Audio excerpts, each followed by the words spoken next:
third tutorial, right? Welcome back to actually the second tutorial. So welcome back to the second tutorial, and this tutorial we'll go ahead and apply reinforcement learning to our car itself, because right now if I play run the code again, the car is just randomly driving around. So we're going to go apply reinforcement learning to it so that it can be able to take the right actions, pick up the passenger and drop off the passenger at the right point instead of just randomly driving around, because that's what we're going to be doing. So so if you're new to the channel, well, welcome. This is code reprint. So in this tutorial series, you're going to be learning reinforcement learning from the very basic. Okay, so if you haven't checked the first tutorial, go ahead and check the first tutorial, and also subscribe to the YouTube channel to stay updated whenever I upload new videos on the introduction to reinforcement learning for absolute beginners. Okay, so once I have this, let's go back to my slides and let's see what we have. So we have already looked at this in the last tutorial, so now let's go ahead and look at our introduction to Q learning. So what you might be, maybe you have heard of the word Q learning, or you have never heard of Q learning. Well, it's so fine, we're going to go over it. So at the fundamental level, Q learning is simply helps the agent to learn by using the reward and penalty associated with given action. That's basically what Q learning help in reinforcement learning. So reinforcement learning, we have Q learning, which is one of the most easiest basic in the algorithms to understand. So it basically help the agent to be able to learn based on the reward and penalty associated with the given action that the agent takes. So in this case, we have a taxi, right? So this helps the agent to decide on the best action to perform, and hence an optimal path can be taken over the course of time for a given use case of the taxi environment, in this case the taxi environment. So that's basically what Q learning is. So let's go let's go quickly over different terminologies in Q learning. So what is Q in Q learning? So the Q in Q learning stands for quality. So Q learning is just basically quality learning. That's basically what Q learning is. So what's a Q table? A Q table is just a matrix made up of different states, right? The different states, there's the observation states, right? And the different actions. So there's made up of rows, right? The rows are the states, and then the actions are the different columns. So we went over observation spaces and also action spaces. So the rows instead of the observation space, right, are now the states instead of the observation space are the rows, and the actions are the columns. Okay, and in this case of our taxi case, we have 6 different actions and we had 500 different states, right?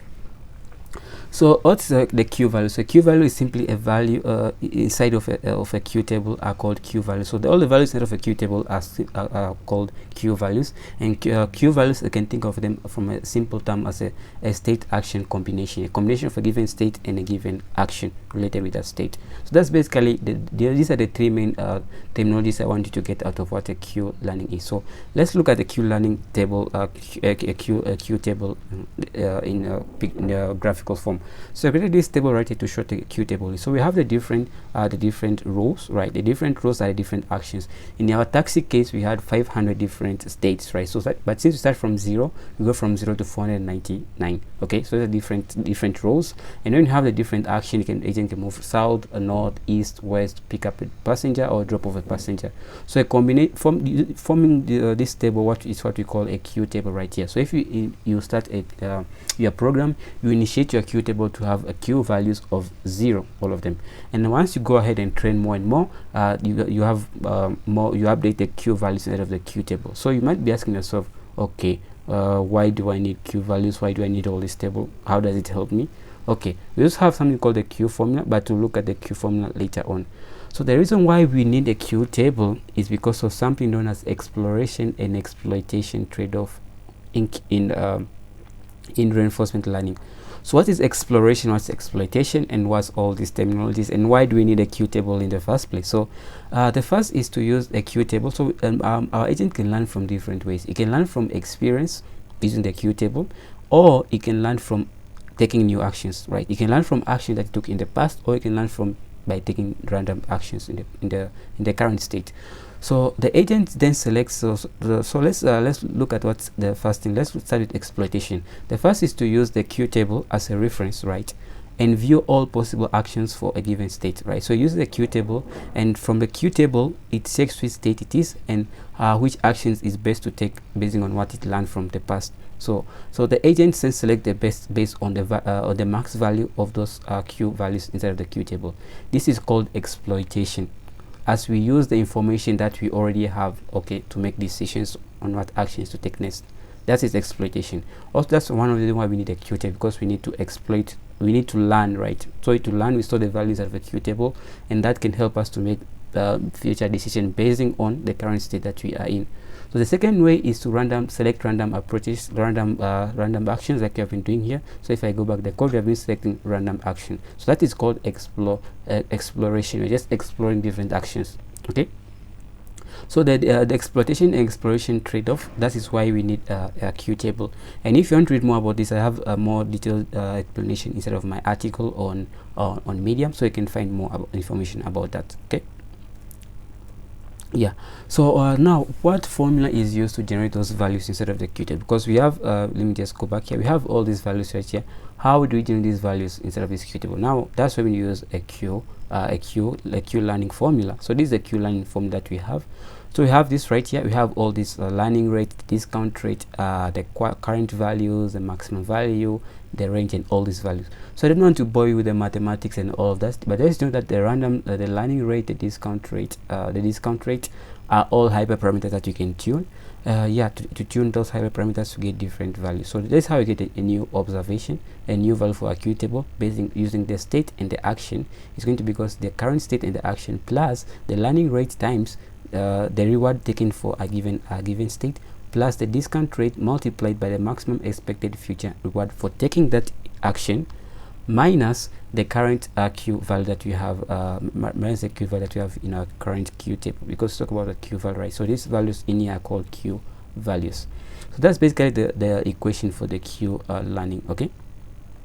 So that's basically the equation for that Q learning. So now that you have done that, you have understand a bit of what Q learning is, what is the exploration trade-off, and why we need Q learning. Let's simply go ahead and apply this knowledge to it, and this will be our first reinforcement learning code. Okay, so yeah, let's go ahead and see how we can go ahead and do that. So I'm going to go ahead and create another file here. I'm going to simply call it taxi-03.py, just like that. So once I'm in here, I'm going to go ahead and import a couple of things. So the first I'm going to import is gym, right? Because we need to create an environment. So I'm going to say gym. I'm also going to go ahead and import random. So random. I'm also going to go ahead and import numpy as MP. So once I have those three imported, I'm going to now have a function we call function main, just like this, main function, and then simply just pass here. So that's a function, and I'm going to create an entry point. I'm going to say if underscore name equals to underscore main underscore yeah, so that's an extra. Yeah, so I'm going to do I'm going to call that function main. Okay, so that's basically it, and then I can go back to my terminal and then clear this and then simply change this to be 3 and run that. So now nothing happens, right? So because we're not running anything. But if I go in here and do a print statement, just say print and then say hello code with prints, just like that.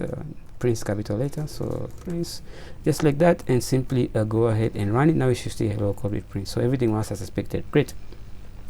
So let's move on to now starting writing the code for our reinforcement learning agent. So let's go ahead and create an environment.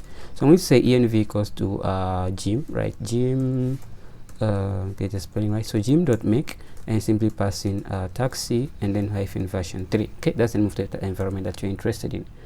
So once we have that done, I'm going to go ahead and initialize a couple of things. So I want to create a couple of constants. So I'm going to say set. This is going to be set the number of episodes that you're going to use. So I'm going to say episodes here. So I'm going to go ahead and create the following. So it's going to be episode. I'm going to use uppercase because it's going to be a constant. So I'm going to have 1000 episodes, and then I'm going to say steps underscore per underscore episode, so episode, and steps per episode are going to leave that to be 90. Okay, so once I have those constants created, I'm going to create a for loop. So for episode in range episode, so episode, right, for step in range of for episode in range of episodes, so I'm going to say done, and done is going to be false because once we start our program, no action is completed. So I'm going to say state, and state is going to be the env.reset, be the initial state, right? So let me just say here reset the state to let me just say to the initial state right here. Okay, so once we have that, now I'm going to have another for loop down here. So I'm going to say it's going to be a nested for loop for step, right? For each episode, we're going to take a couple of and there are 99 steps, right? So I'm going to say for step in range, right? Steps. Let me just say steps per episode, right? What I'm going to go ahead and do is the first thing we're going to go ahead and do is select an action and then apply the action to the environment. Now, one thing I'm going to mention right here is, for now I'm just going to keep pass here just to avoid any error. So we're going to go ahead and take we're going to take advantage. You're not going to just select any random action by exploring, right? You're going to go ahead and use the exploitation and exploration values right here. So to use the exploration to we need to have we need to explore, we need to take values from to exploit, we need to take a value from our Q table. So let's go and actually create a Q table. So to create a Q table, we just go right here and create a Q table. So to create the Q table, we need NumPy. That's why I have NumPy imported as NP. If you don't have NumPy imported, I think NumPy comes pre-installed by using just by installing Gem. But and if you follow the video, once you install everything that I specified in my requirement.txt file, then you should have that done. So let's go in initialize the Q hyphen table right here. So we're going to say state underscore size, and this is going to be env.observation space.n, just like that. So once I have that, I'm going to now get the action space size. So I'm going to say size is going to be env dot action space.n, just like that. And once I have that, I'm going to now go ahead and create our Q table. So I'm going to say Q table, and Q table is going to be mp.0. So mp.0. So we need to pass in a tuple right here. So we need to pass in the state, number of rows. So state size, which is going to be from 0 to 499, and then you're going to pass in our action size. You're going to do the number of rows. So this is the number of rows, and this is the number of columns. So that's great for us. And the matrix having the 400 and the 500 rows and 6 different columns. Okay, that's basically it. So once we have this done, we can now go ahead and create our Q table is basically created at this point. So we can take advantage of the Q table right here. Okay, so what I'm going to go ahead and do, so we also need to define our Q learning formula. But just for a second, what I'm going to do for now right here is I'm going to go ahead and start the exploitation and exploration trade-off here. So we say if random dot uniform, right, you're going to say 0, 1, right, is less than epsilon. So epsilon. So you may be wondering what is epsilon. So I'm going to simply say action. This we're going to go ahead and exploit. So we say env dot action space dot sample. This here we're simply going to go ahead. Let me just explain this to you. This is going to be we're going to exploit here. We're just going to pick up a random action. So what's this epsilon? So let's go ahead and actually define what epsilon is right here. So we're going to use a set of hyper parameters. So a set of hyperparameters I want to use is going to be the following. So I'm going to say epsilon let me just get epsilon. So epsilon is just going to be 1.0, and then you're going to have the decay underscore rate, and these are all hyperparameters we're going to be using in our formula, our Q learning formula. So it means 0.009, and you're going to have the learning underscore rate, and the learning rate and the learning rate is going to be equals to let's say 0.9 to be the learning rate, and then you're going to have a discount underscore rate, and the discount rate is going to be 0.8. You can leave it to be 0.8. So you may be wondering, okay, why am I getting all these values? So if I scroll right here and I show you the Q learning, this one I'm getting all those values, the learning rate, the discount rate, and all those values. So that's where I'm getting them from. Okay, so once I have this done, this defined, so while it's less than epsilon, while this is true, we're going to explore. Else you're going to say else, and in else you're going to now what you're going to do is exploit. So else here I'm going to say exploit. So it's going to be exploit right here. So what you're simply going to do here, I'm going to simply go ahead and take an action based on the Q table. So it's going to be np.agmax, and you're going to pass in our Q table, and you're going to pass in the state and the action, the state and then just this. Yeah, that's basically it. So it is going to now select an action based on that state, based on the maximum value from that state, that row in the, okay. Yeah, so that's basically it. So once we have an action, we can now go ahead and take the action on the environment. So we're going to simply say new underscore state comma done, sorry, reward, the reward, the done, and the info is going to be equals to the env dot step, right? You're going to step, you're going to pass in our action. Great, that's basically what we need. So once we have that, it return to us a new state, the reward and all of that stuff. So once we have that, I'm going to go ahead and simply calculate the value inside of my Q table. So I'm going to say Q table, and I'm going to simply pass. I want to now state the value for the state and the action. So state and action now should be equals to the Q table, right? So Q table, and you're going to get the state, the action, so state and the action, right? Plus you're going to now say learning rate multiplied by following. So reward, so make sure that you use the braces because there's the board mass root. So the reward plus the discount rate, right, multiplied by mp dot max, and you're going to pass in the Q table, and you're going to now get the new state, new underscore state, and the new state, comma, and then all the rows inside of that new state, and then basically you're going to minus that by the Q table, and then you're going to pass in now the state, and then the action. So that's basically it.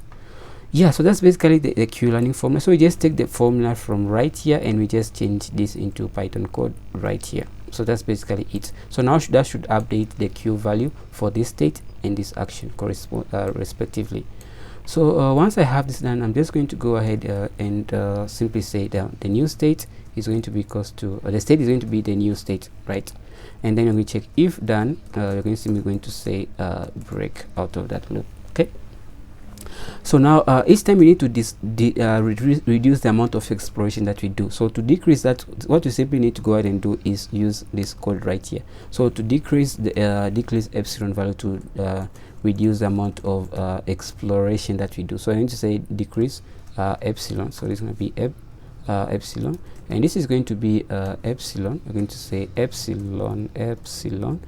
For some reason this word is just difficult for me to deal with, so mp dot exponential. So I'm going to say minus the decay, so not demo, decay rate multiplied by epsilon. Okay, this for epsilon there. Okay, so yeah, that's basically it, and that's all we need to go ahead and train our agent right here. So that's basically it, what we need to train, what we need to do to train our agent. So great, so now that our agent is trained, now we want to see our agent perform, see how our agent performs once it's trained. So to do that, I'm going to have a state here. I'm going to call it env dot state reset. We are going to reset our environment. You're going to say done is going to be equals to false, a Pythonic false with a capital F, and then you're going to say a rewards are going to leave it to be 0. So we say for s, just get for s in range, right? For s in range steps per episode, right? What you're simply going to go ahead and do is I'm going to simply go ahead and say you can just say print. You can use an F string, right? This is a string here. You can say trained agent. Okay, then print, and then I'm going to also have another print statement right here. I'm going to use an S string here, and I'm going to say step, which step the agent is taking, and I'm going to pass in s plus 1. Okay, and then after that, I'm going to now go ahead and pick action from our Q table, because now our agent has learned successfully. So now we're not going to be doing any random picking of values like you're doing exploring here. Now we're going to go ahead and exploit the Q table that we already created. So I'm going to say action equals to np.argmax and simply pass in our Q table.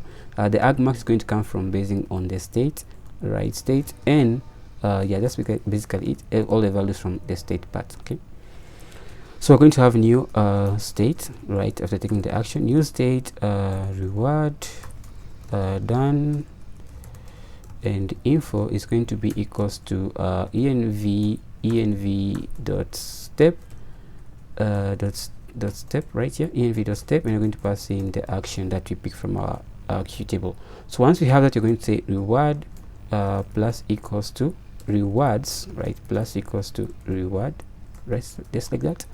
And yeah, and then env dot render our environment to see where our agent is up, and then we're going to print the score. So I'm going to print the score here, and I'm going to use a string. So score is going to be the rewards that we get. So rewards, okay, just there. And so this is not square bracket, this is curly braces, okay. So once I have that, then I'm going to say now our state will be now equals to our state now will be the new state, right? So new underscore state right here. And then I'm going to check if done equals to true, right? If done, or you can say if done equals to true, and then also what we're going to do is break out of here, okay. And then you're going to say after doing that, you're going to see env right dot close. So we talk about closing environment, closing anything that you open, right? So when you're not choosing anything more, the best thing to do is close it off. Yeah, so that's basically all the code that we need. So all this everything above here is just for the agents to learn, right? And then update the values from the queue table, pick a random value, or either explore the values, and then we decrease epsilon. So we choose random actions less and less as we learn more and more. And then simply here we're just going to go ahead and simply test the performance of the model for the last episode, which is 99 steps, right? So once you have this down, let me go ahead and run the code again, and this should be 3, and then let's run the code. And let's see what we get. Hopefully I haven't made any error. So now you can see our agent is picking up the okay, now it got stuck right there. So I don't know why it got stuck, but yeah, so it got stuck there, and you can just hit Control C to exit out. Let me run this, clear the terminal, and then run this again. Hopefully I haven't made any errors in dealing with the queue table. It's getting stuck at some point. I don't know why that's happening, so let me just exit out of this. Did I make any errors with my queue tables, with my queue table formula right here? So let's actually look at it one more time to make sure that I haven't made any errors. So when you say queue table state comma action, is going to be the queue table, the state, and the action, plus the learning rate multiplied by the reward, right, plus discounting rate multiplied by np.max of the queue table new state, and then minus the queue table state and the action. Yeah, that's basically it. And then you're updating the action to be the new the state to be the new state, and then you're going to be placing the epsilon right here equals to minus of the decay rate, so decay rate times the epsilon, and then you have the action being set back, reset everything, and then this is just for displaying. So hopefully I haven't made any errors because it's not supposed to get stuck. I don't know why it's getting stuck. So we have the training rate, printing this, and then you're picking a random action from the queue table basing on the state column, state row, and then you're taking the action basing on here. And then if there's any reward, you're going to increment our rewards, and then change the state, update the state. Okay, update the state right here, and then simply do a render of that.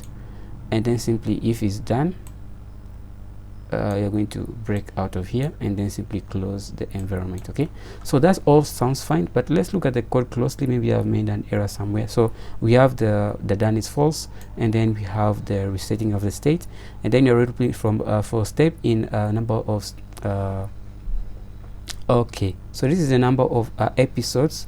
So for episode is number of episodes, right? You will see done, and then for step in number of steps, right? Okay, if the uniform and then you're picking is less than epsilon, what you're simply going to go ahead and do is you're going to go ahead and explore, pick a random action, right?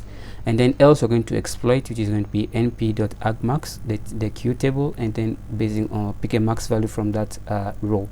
Else, you're going to pass in the queue state. So we're going to perform the action on the environment by passing by enumerate the new action, the reward, the done, and then the info.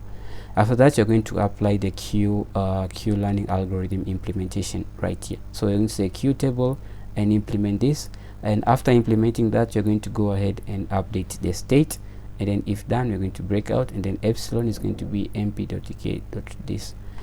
Yeah, is as it should be. But now we can see the code. If you run the code, is getting kind of stuck. I don't know why that's happening, but if I run it again, you can see it's getting kind of stuck. So now our agent is going to land and then pick up the passenger and then drop off the passenger at the right point. So it did what exactly that.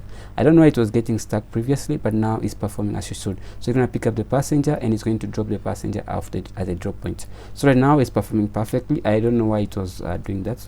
Maybe because I'm recording, I don't really know.